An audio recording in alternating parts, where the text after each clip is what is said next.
Ителге эркиндиктин жана табигый сулуулуктун символу деп айтылат. Бирок алар соңку жылдары ар кандай коркунучтарга туш болуп, анын ичинде браконьерлердин курмандыгы болууда. Уштапта Кыргызстан боюнча бул алгыр куштун 30дай гана уясы калган. Жоголуп кетүү коркунучундагы ителгилерди сактап калуу жана жаратылышка кайтаруу боюнча Сауд Аравиясы менен биргеликте уникалдуу долбоор ишке ашууда. Байыктуу жерде аска зоолордо уялайт да булар. Ошолор ошондой жерлерде бирден, экиден уя бар болчу жарларда. Анан бара ошондой жок болуп, ар кандай себептер менен азыр биз мурдагы жылдан баштап анан былтыр 3-4 экспедиция кылганбыз да, мониторинг кылып, эсептеп, анан Кыргызстан боюнча 30 эле уя тапканбыз. Сауд Аравиядан келди, 97 куш келген. Ошонун арасына келген куш. Хадат программасынын алкагында өлкөгө буга чейин кызыл китепке кирген 97 ителге алынып келген. Куштар жаратылыш ресурстары, экология жана техникалык көзөмөлдөө министрлиги жана Улуттук илимдер академиясынын адистери тарабынан иштелип чыккан протокол негизинде ыңгайлашуу жана машыгуу процесстен өткөн. Ошондон кийин аларга атайын спутник радио жабдуулар тагылып, эркиндикке кое берилүүдө. Сокола пользуются очень большим спросом. Ителгеге дүйнө жүзүндө кызыгуу көп. Буга чейин Кыргызстандан жана башка кошуна өлкөлөрдөн алгыр куштар сыртка, анын ичинде Сауд Аравиясына чыгып кетчү. Көбүн эсе мыйзамсыз, аткезчилик жол менен. Ал эми Кыргызстан менен Сауд Аравиясынын кызматташтыгынын алкагында ишке ашып жаткан Хадат программасы ителгилерди жаратылышка кайтаруу боюнча уникалдуу долбоор деп айтсак болот. Бул маанилүү кадам өлкөдө шумкарларды сактап калууга гана эмес, аларды табигый жашоо чөйрөсүнө кайтарууга болгон умтулууну тастыктап турат.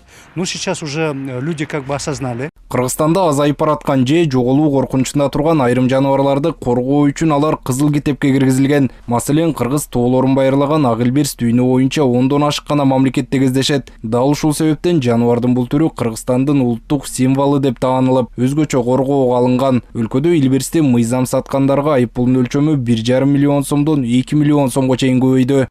Кыргыз өлкөсү ошол жапайы жаратылышты сактоо, коргоо жана аларга тийгизген тез таасирлердин алдын алуу багытында башка өлкөлөргө чакыруу таштап келет да. Тактап эле айтканда ошол илбирсти коргоо демилгесинин автору бул Кыргыз Республикасы. Кыргыз Республикасынын министрлер кабинетинин 384 токтому менен илбирстин мыйзамсыз олжологон учурда мурда 1,5 миллион сом болсо, азыр 2 миллионго көтөрдүк. Өлкөдө ак илбирстен сырткары аркар, кийик жана илик сыяктуу атууга тыюу салынган жаныбарлар байырлайт. Деген менен өзгөчө коргоодогу жаныбарларга мыйзамсыз кол салып, жаратылыштын тынчын бузгандар да жок эмес. Алар менен күрөшүү максатында өлкөдө атууга тыюу салынган жаныбарларга аңчылык кылгандарга айыптын суммасы көбөйтүлгөн.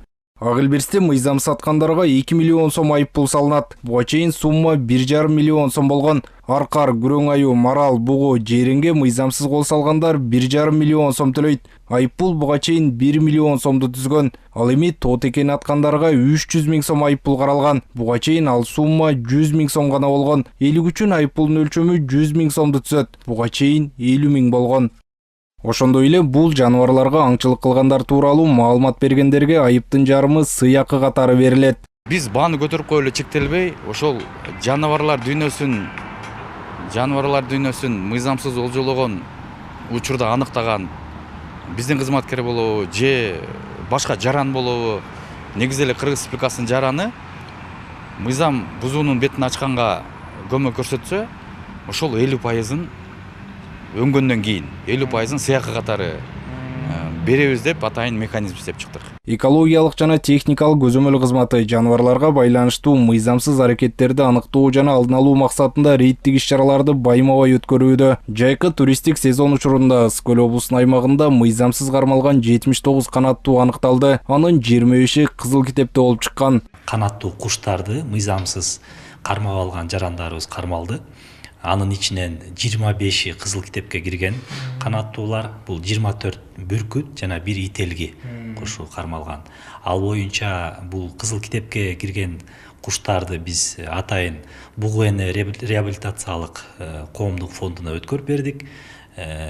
Мыйзамсыз ошол кармап алган жарандарга жалпысынан Кыргыз Республикасынын укук бузуулар жөнүндө кодексине ылайык 160 миң сом айыппул салып өндүрдүк. Жыл башынан бери флора жана фаунага мыйзамсыз зыян келтирген 129 факт аныкталган. Алардын баардыгы укук коргоо органдарына өткөрүлүп берилди. Адистердин айтымында, мыйзамсыз аңчылык кылгандарга айыппулдун өлчөмүн көбөйтүү, кызыл китептеги жаныбарларды коргоого жана алардын санын көбөйтүүгө шарт түзөт.